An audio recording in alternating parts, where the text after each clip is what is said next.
هو فعلا هو فعلا انا بقالي فتره سهران يعني مش اسكت خالص، ده لازم تيجي عشان تنام اقل.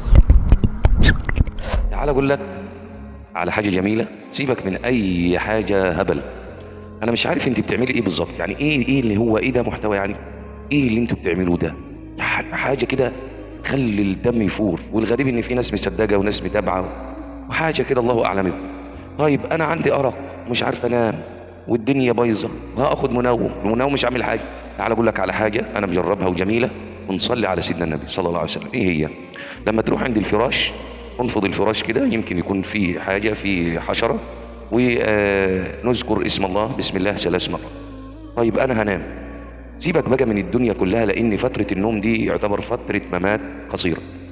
ما نمشي على معصيه بقى واقول انا مش عارف انام، حط السماعات في داني، لا. حاول انك اقرا ايه الكرسي، قل هو الله احد 3 مرات او مره، قل اعوذ برب الفلق، قل اعوذ برب الناس. ولو تقدر تقرا اخر سوره البقره، امن الرسول بما انزل اليه من ربه والمؤمنون، اقراها. وبعد ما تخلص اشتغل صلاه على سيدنا النبي، اتحداك تلاقي روحك رحت في النوم. وده اقوى منوم واقوى علاج ومجرب. صلي على النبي وشارك الفيديو عشان غيرك يستفيد.